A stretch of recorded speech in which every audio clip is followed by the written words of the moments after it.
Bandra lake के पास कबूतरों को दाना खिलाने के मामले में 4 लोगों के खिलाफ एफआईआर दर्ज हुई है। 3 लोग पकड़े गए हैं, जिनमें शामिल हैं मेहताब शेख, निखिल सरोज, दुर्गेश कुमार और एक महिला भी है जो फरार हो गई है। बीएमसी ऑफिसर के कहने पर पुलिस उसकी तलाश कर रही है।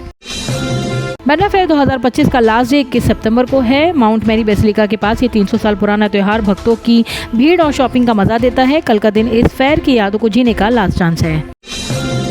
महाराष्ट्र में होम्योपैथी डॉक्टर्स को एलोपैथी प्रैक्टिस की परमिशन के खिलाफ आईएमए ने हड़ताल बुलाई। सरकार ने 1 साल का सीसीएमपी कोर्स कंप्लीट करने पर लिमिटेड एलोपैथिक डिस्क्रिप्शन की इजाजत दी है।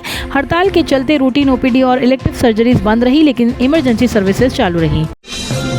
Faceless learning licence service Maharashtra में हुई बंद। महाराष्ट्र के ट्रांसपोर्ट विभाग ने फेसलेस लर्निंग लाइसेंस सर्विस को तुरंत बंद कर दिया है, क्योंकि इसका गलत इस्तेमाल बढ़ रहा था। ट्रांसपोर्ट मिनिस्टर ने एनआईसी को टेम्परेरी सस्पेंशन का ऑर्डर दिया है, ताकि सड़क और राष्ट्रीय सुरक्षा पर कोई खतरा ना हो।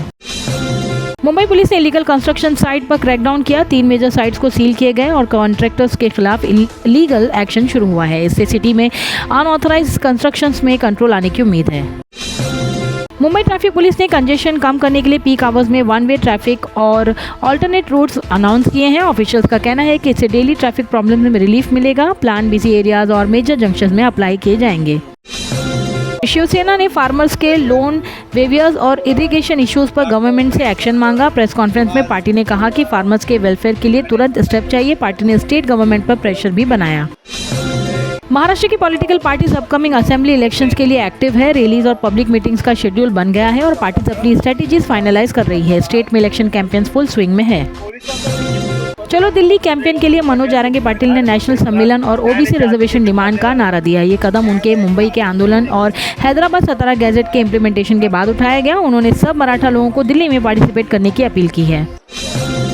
एनसीपी ने मुंबई और पुणे में लोकल गवर्नेंस रिफॉर्म्स पर डिस्कशन बुलाया। पार्टी लीडर्स का कहना है कि अर्बन डेवलपमेंट और सिविक्स इश्यूज को एफिशिएंट बनाने के लिए रिफॉर्म जरूरी है। डिस्कशन में अर्बन प्लानिंग और सिविक मैनेजमेंट के की प्रपोजल भी शामिल हैं।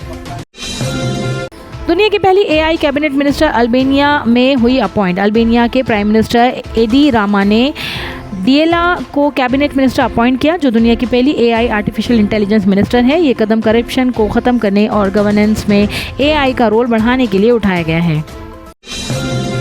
पाकिस्तान और सऊदी अरबिया के बीच नए डिफेंस पैक्ट से न्यूक्लियर अम्ब्रेला का खुलासा। पाकिस्तान और सऊदी अरबिया के बीच नए डिफेंस पैक्ट से पाकिस्तान के न्यूक्लियर कैपेबिलिटीज़ को गल्फ रीजन में स्ट्रेटेजिक टेररेंट के रूप में देखा जा रहा है। इससे मिडल ईस्ट में रीजन सिक्योरिटी टेंशन बढ़ सकती है। 400 प्लस सिंगर्स और एक्टर्स ने इसराइल के खिलाफ कल्चरल बाइकॉट लॉन्च किया। No music for genocide. 400 से ज़्यादा इंटरनेशनल आर्टिस्ट ने इसराइल के डिजिटल प्लेटफॉर्म से अपना म्यूजिक जियो ब्लॉक करने की डिमांड की है। ये कैंपेन गाजा और वेस्ट बैंक में ह्यूमन राइट्स वायोलेशन के खिलाफ कल्चरल प्रोटेस्ट है।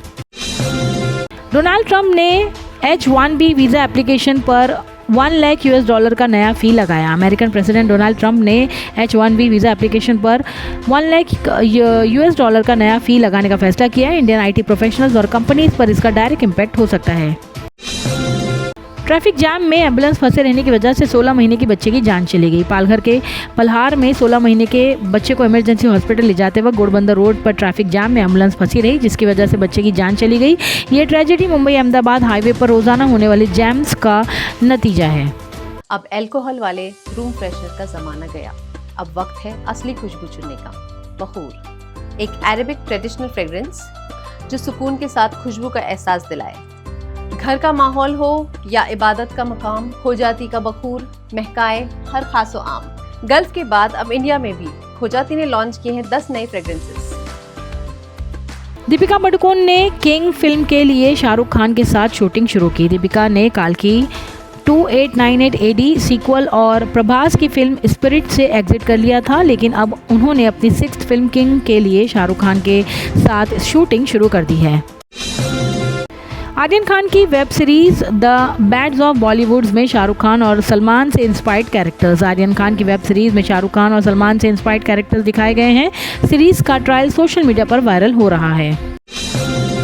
जुबीन गार्ग का स्कूबा डाइविंग एक्सीडेंट में हुआ निधन। प्रसिद्ध आसामी सिंगर जुबीन गार्ग का सिंगापुर में स्कूबा डाइविंग करते वक्त एक्सीडेंट हो गया, जिसमें उनकी जान चली गई है। उनके फैंस और म्यूजिक इंडस्ट्री में शौक का माहौल है।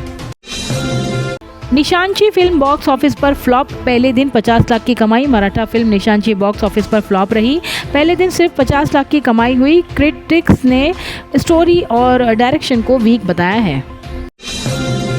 एशिया कप 2025 में इंडिया में ओमान को 21 रन से हराया। इंडिया ने एशिया कप को मैच में ओमान को 21 रन से हराकर अपनी जीत की सीरीज बनाई। संजू सैमसन और हार्दिक पांड्या ने मैच में शानदार परफॉर्मेंस दी है।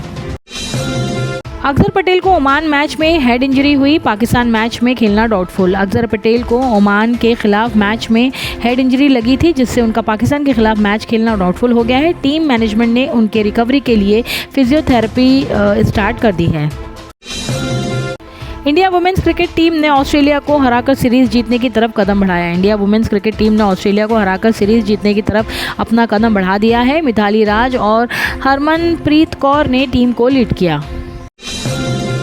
HDFC बैंक ने क्लैरिफाई किया, वायरल ऑडियो में जो महिला CRPF जवान को गाली दे रही है वो उनकी एम्प्लॉय नहीं है। बैंक ने तुरंत क्लैरिफिकेशन दी और सोशल मीडिया पर गुस्सा और डिबेट स्टार्ट हो गया है। ऑडियो में महिला जवान को अनपढ़ बोलती है और उसकी बेइज्जती करती है। अर्शदीप सिंह ने T20 इंटरनेशनल में 100 विकेट्स का रिकॉर्ड बनाया। अर्शदीप सिंह ने T20 इंटरनेशनल में 100 विकेट्स लेने का रिकॉर्ड बनाया। ये माइलस्टोन अचीव करने वाले ये पहले इंडियन बॉलर बन गए हैं।